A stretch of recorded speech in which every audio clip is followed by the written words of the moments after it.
Kelihatan dalam episode ini banyak kejadian akhir yang sebenarnya plot twist banget ya teman-teman. Dari keadaan tower ahli pedang yang rusak hingga Sagi Sion yang tadinya meremehkan Takatau malah jadi yang ketakutan. Soalnya dia sendiri yang memanggil petaka atau kiamat ke dunia dia sendiri. Cerita apa sih plot twistnya? Mari ditonton oleh cerita anime Sokushi Cheat Gaseki Sugite episode ke-7. Enjoy teman-teman.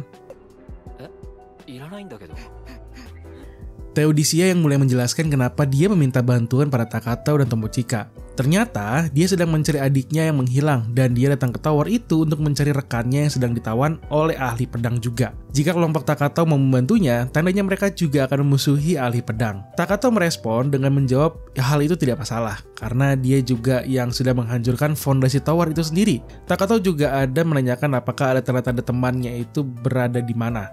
Theodisia langsung menjelaskan bahwa dia bisa merasakan temannya yang berada di bawah tower. Ketika sedang berbicara ini, tiba-tiba kelompok Rick, Lionel, dan Frederica ada datang ke Colosseum yang akhirnya bergabung kembali ke kelompoknya Takatau. Sesampainya mereka ke ruangan akhir, bisa terlihat ruangannya berbentuk seperti aula yang besar. Dalam ruangan itu ada si ahli pedang yang langsung saja mengumumkan bahwa hanya 17 orang saja yang lulus sebagai ksatria suci. Saat pengumuman inilah, tiba-tiba ada bawaan ahli pedang yang datang untuk memberikan informasi mengenai pelindung yang ada pada tower. Sudah rusak dan belum bisa diperbaiki. Di keadaan itulah, tiba-tiba ada anak buah dari dewa jahat yang bernama Orgain tiba-tiba muncul dan menghapuskan tower itu sendiri. Kedatangan dari anak buah dewa jahat itu tentu saja membuat miasma yang cukup kental di kehadapan mereka. Apalagi ahli pedang langsung saja memberikan tugas pertama kepada para ksatria suci baru untuk mulai melawan musuh yang baru aja muncul itu. Di sisi Takatau, mereka akhirnya secara diam-diam langsung saja turun ke bagian bawah tower, mumpung ada yang mengalihkan perhatian si ahli pedang. Kelompok Rick yang sudah resmi jadi ksatria suci tentu saja sudah tidak bisa kemana-mana lagi dan harus ikut bertarung. Orgain langsung saja menanyakan cara untuk menghilangkan barriernya. Dia menawarkan untuk jika mau ngasih tahu caranya, dia tidak akan membunuh siapapun. Tapi dengan begitu kan siapa yang akan percaya ya teman-teman? Karena si ahli pedang tetap saja tidak mau memberitahukannya. Dan Orgain ini langsung membunuh para ksatria suci yang baru secara satu persatu. Setelah terlihat mulai membunuh orang, para ksatria suci baru langsung saja mencoba melawan Orgain. Apalagi ada Frederica yang langsung saja menggunakan kekuatan sihir super besar untuk menyerang si Orgain. Tapi apalah daya, kekuatan serangan Frederica juga masih belum mempan untuk menyerang Orgain dan malahan muncul bawahan dewa jahat lainnya yang bernama Lute. Frederica yang langsung saja ingin merapal sihir keduanya untuk menyerang, ada langsung disamperin oleh Lute. Anehnya, ketika Lute memegang tongkat sihir Frederica, langsung saja tuh tangannya berubah menjadi cemilan atau terlihat seperti pasir atau patung. Untungnya aja Frederica tidak merasakan sakit dan hanya terkena shock saja. Rick yang langsung menyerang Lute sebagai cara untuk melindungi rekannya di belakang. Untuk Lionel, dia langsung saja mendapatkan pesan untuk bisa menggunakan gacha ultra rare-nya yang tentu langsung saja dia pakai di keadaan yang mendesak itu. Tentu yang keluar itu si Dewi yang pernah datang, ada kembali hadir. Namun Lionel tetap saja memiliki firasat buruk. Ternyata benar terjadi, soalnya si Dewi ini ternyata langsung mengarahkan dirinya ke sisi bawahan dewa jahat. Ketika si Dewi hadir di depan para bawahan dewa jahat, terlihat dia dipanggil dengan nama Fahanato sama dan memberikan penghormatan pada si Dewi, yang tentu saja membuat Rick dan Lionel yang melihatnya jadi kebingungan. Usut tanpa usut, ternyata si Dewi ini adalah orang yang menjadi pasangan si dewa jahat. Dia menggunakan Lionel untuk menjadi penghubung antara dirinya dengan si tower. Apalagi dia melihat Lionel yang memiliki nasib sial tentu saja sasaran empuk untuk dimanfaatin. Di sisi lain, kelompok Takatau yang sudah masuk dalam bagian bawah tower ada menemukan penghalang yang cukup sulit untuk dipecahkan. Tomochika ada menanyakan kepada Takatau apakah dia bisa melakukan hal yang sama seperti ketika menolong Mokomoko. Namun Takatau bilang kalau hal itu akan berbahaya karena takutnya pembuat barrier ini adalah rekannya si Theodisia. Tapi tiba-tiba ada serangan yang membuka penghalangnya. Anehnya, sesaat kemudian ada sesuatu yang kencang melewati mereka. Tomochika yang bisa melihatnya ada mengatakan kalau sepertinya ada monster yang sedang melewati mereka secara cepat. Theodisia yang merasakan hawa rekannya ada langsung masuk ke ruangan bawah tanah tersebut. Yang dia temukan bukannya kesenangan, namun kesedihan dan kemarahan. Karena rekannya yang ada di dalam tabung dan dibuat seperti bahan eksperimen, seperti tikus percobaan. Theodisia yang mulai marah dan malu saat dia lega karena adiknya yang tidak ada di situ, mulai merasa ingin balas dendam dengan ahli pedang yang sudah membuat rekannya seperti itu. Dan Takatau ada mengerti dengan keputusannya. Makanya dia langsung saja menghancurkan seluruh tabung yang berisikan bahan eksperimen untuk si ahli pedang dan towernya.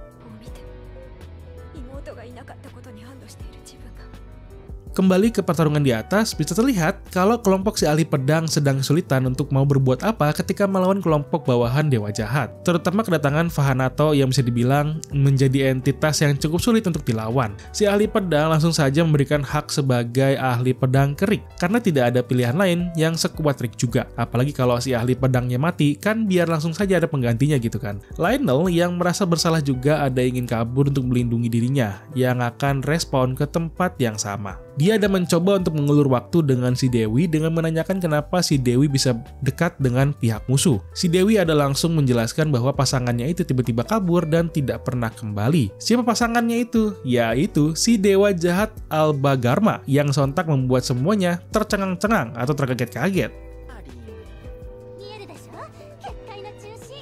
Si Dewi ketika melihat pasangannya menghilang, ada langsung mencari cara untuk mencari keberadaannya. Saat dia sedang mengirimkan orang mati ke banyak dunia, dia pun akhirnya bisa menemukan keberadaan si dewa jahatnya dan mengutus banyak orang ke tower ahli pedang untuk membunuh si ahli pedang yang sekarang. Namun sayangnya, semua tidak mempan. Makanya dia menggunakan orang yang sangat sial alias Lionel untuk bisa membantunya dalam membangkitkan si dewa jahat. Di sebelahnya ada Lute yang menginformasikan ke si Dewi bahwa barriernya sudah mau menghilang. Dia pun langsung mengambil cermin untuk memeriksa sesuatu.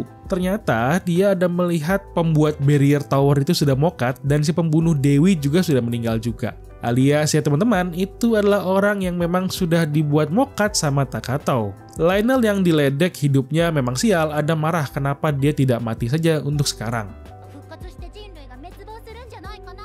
Tetapi kata si Dewi malahan kalau dia mokat sekarang, yang ada adalah nanti dia tidak bisa respon lagi dan benar-benar mati. Si Dewi langsung saja mengambil inti dari barrier yang ada pada tower. Ketika dihancurkan, barulah bisa melepaskan si dewa jahat beserta si Raja Suci. Di saat bersamaanlah, kelompok Takatau sudah kembali ke bagian atas dan melihat situasinya malah semakin buruk. Tanpa basa-basi kan, si Dewi langsung saja menghancurkan inti barrier dan melepaskan segel si dewa jahat. Tapi seperti yang sudah diperkirakan, si dewa jahat dan Raja Suci langsung terbangun, tapi untuk Raja Suci saja. Karena terlihat si dewa jahat tiba-tiba terjatuh begitu saja ke sungai, sambil ditetapi oleh semua orang yang terbengong-bengong kaku. Memang ngakak sih di adegan ini ya teman-teman.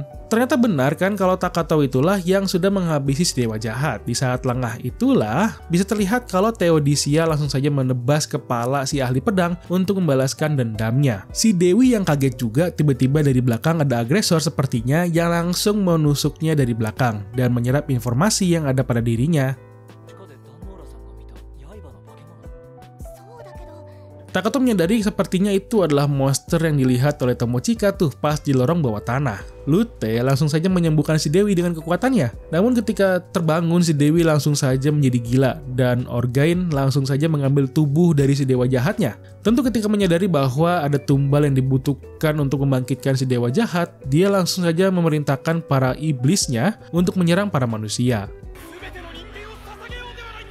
Seketika, si Raja Suci langsung saja melindungi Rick dan kelompoknya. Untuk Takatau, dia langsung menyuruh Tomochika dan Theodisia untuk mendekatkan dirinya dulu kepada dirinya. Seketika, Takatau langsung saja menggunakan kemampuan mautnya untuk menghabisi para iblis beserta Orgain secara bersamaan. Seperti biasa, hal itu yang membuat banyak orang cukup kaget ketika melihat banyak mayat iblis yang berjatuhan seperti nyamuk. Theodisia ada menanyakan mengenai bagaimana dengan si Dewi, apakah akan dibiarkan saja begitu. Takatau bilang dia akan membiarkannya karena dia tidak memiliki hawa membunuh ke arahnya lagi. Si Dewi yang sudah menggila ada mengamuk tanpa ampun menyerang apapun yang ada di sekitarnya. Di sisi lain, terlihat ada Aoi dan Daimon yang sudah sampai ke tower dan langsung saja menghampiri Rick untuk menanyakan mengenai keberadaan Takatau. Rick yang tidak tahu apa-apa langsung saja bilang kalau ini bukan waktu yang cocok. Langsung saja Aoi mengecek status Rick yang bisa membunuh Dewi yang sedang mengamuk. Makanya tanpa berlama-lama, si Rick langsung saja menggunakan pedangnya untuk membunuh si Dewi yang sedang mengamuk itu. Untungnya aja ya berhasil untuk mengalahkan si Dewi juga. Aoi langsung saja mencari keberadaan si Takato sedang berada di mana. Ketika sudah terlihat, dia langsung saja menggunakan skillnya untuk mengidentifikasi statusnya. Dia tidak menyadari bahwa status Takato tidak bisa terlihat karena dia adalah si titik terakhir dari semua takdir dan tidak bisa apa-apa setelahnya. Jadi dia melihat sebuah entitas yang tidak bisa dilawan kehendaknya, si Alpha dan Omega. Aoi langsung saja menyadari apa yang dipanggil oleh Sagesion adalah seseorang yang tidak bisa diganggu-gugat.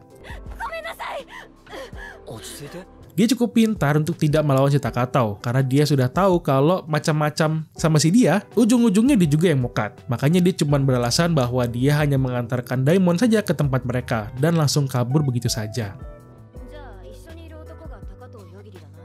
Setelah masalah selesai, Rick ada menanyakan alasan kenapa Theodisia ada membunuh si ahli pedang. Karena Rick lah yang sekarang menyandang status sebagai ahli pedang selanjutnya. Takato langsung saja menengahinya dengan bilang lihat dulu bukti di bawah tanah, baru menilai kenapa Theodisia melakukan hal seperti itu ke si ahli pedang. Tapi Rick yang masih merasa Takato yang tidak berdaya ada ditahan oleh Raja Suci, yang menyadari bahwa yang membinasakan dewa jahat dengan familinya adalah si Takato ini. Rick ada menanyakan akan kemana mereka setelah ini, dan bilang kalau mereka akan ke ibu kota saja. Dia pun ada mengajak Takato untuk ikut bersama, namun ditolak karena dia akan pergi bersama dengan Tomochika saja. Untuk Theodisia yang mencari adiknya, ternyata adiknya adalah Euphemia, si budak yang menjadi bawahan vampir itu ya teman-teman. Jadi karena Takato dan Tomochika ingat dengan dia, makanya dikasih tahu lah rute perjalanan mereka sebelumnya. Saat berpisah, Rick ada memberikan peta dan liontin untuk menjaga Takato dan Tomochika dari masalah yang tidak berguna dan meninggalkan Daimon sendirian. Namun disamperin oleh Lute, si bawahan dewa jahat itu. Di sisi Sagesion, mereka yang sudah kehilangan kontak dengan Aoi ada berpikir dengan apa yang akan mereka lakukan terhadap Takato. Sagesion ada langsung mencoba memanggil orang yang dekat dengan Takato di dunianya. Untungnya yang dipanggil adalah profesor dulunya yang sudah menjadi agak gila sekarang ini. Ketika mendengar nama Takato, dia langsung saja berpikir dengan keadaannya yang berada di dunia lain, pasti sumber kekuatannya akan meningkat tajam. Ketika dicek, dia langsung saja mengecek keberadaan Takato berada di mana. Namun tiba-tiba ada peringatan bahwa gerbang pertama Alpha Omega dipastikan selalu terbuka, yang membuat si profesor panik. Dia memintanya agar dipulangkan lagi ke dunia asalnya. Tapi naas, ketika minta itulah, kepalanya yang dipasang alat penghancur langsung memulai meledakkan diri di depan Sagesion dan bawahannya, yang seketika membuat Sage jadi takut dan bertanya-tanya, siapa sebenarnya si Takato ini? Mampus nggak tuh ya teman-teman? Hehe.